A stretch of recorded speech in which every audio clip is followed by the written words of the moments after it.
From reading your autobiography, we know that you were raised in Iran during the regime of the Shah. Will you share with us what it was like? My father always pushed us to have a scarf, have a hijab. And we didn't like that because all of my classmates was without hijab, beautiful, with makeup, and modernization or westernization was very strong inside of Iran.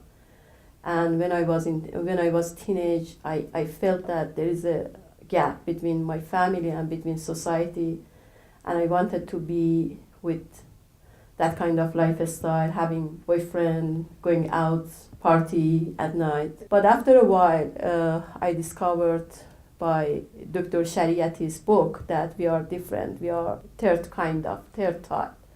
And it was like a Muslim revolutionary woman.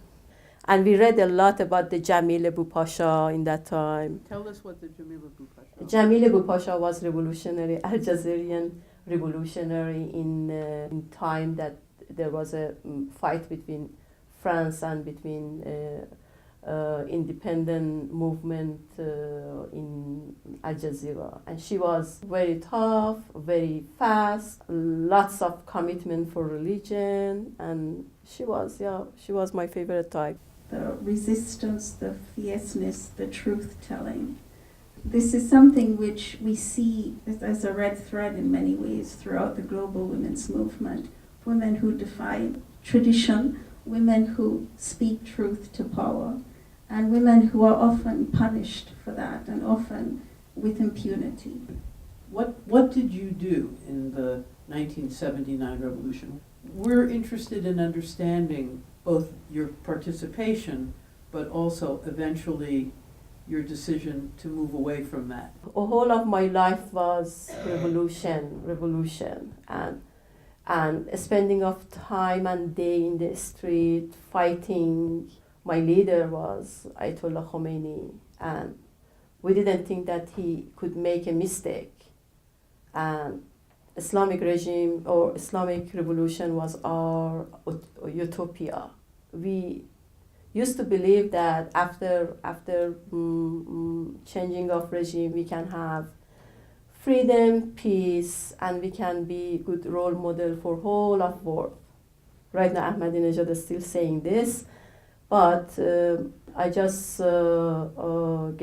got married with a revolutionary young guy.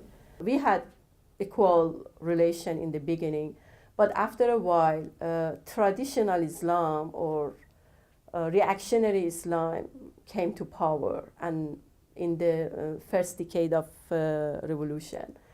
And my husband, many of the young guys, revolutionary guys, they changed to be traditional.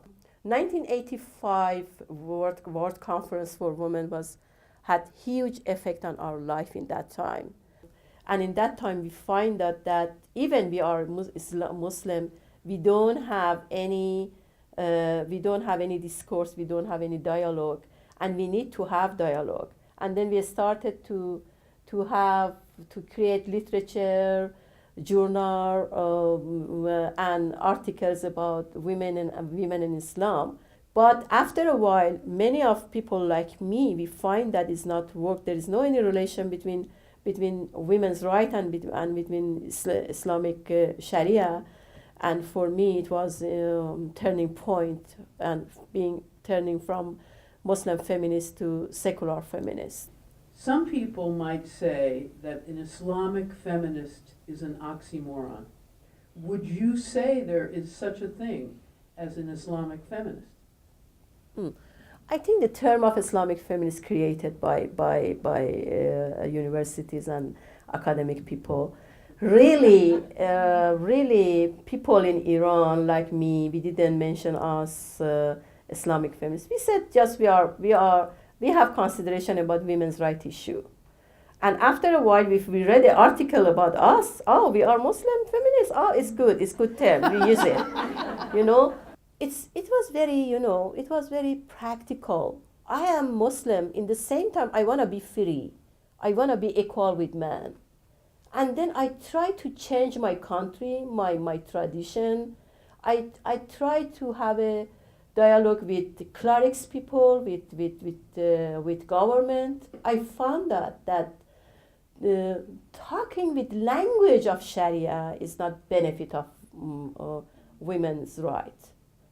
All of our mentality was in religion. In that time, with real life, I found that no, right is real. I need this right. It was not the concept that came from other countries or from liberal feminism or socialist feminism.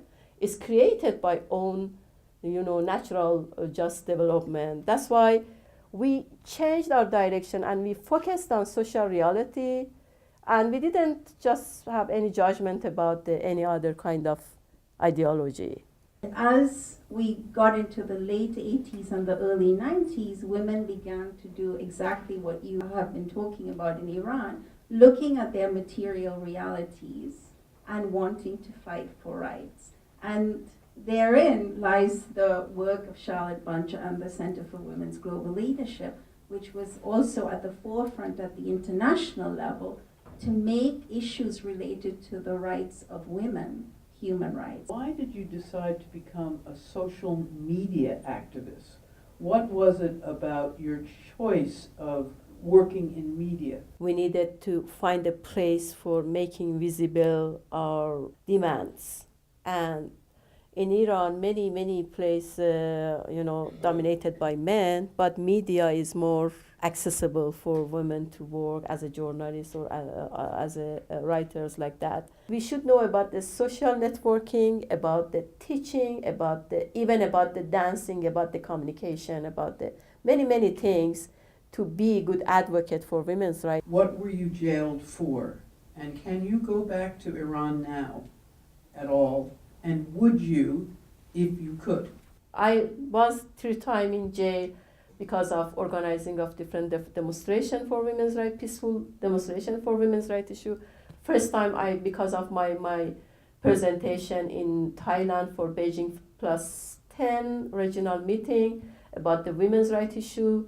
And in second time, we organized the demonstration in front of a revolutionary court for some women's prisoner. Being in prison is part of the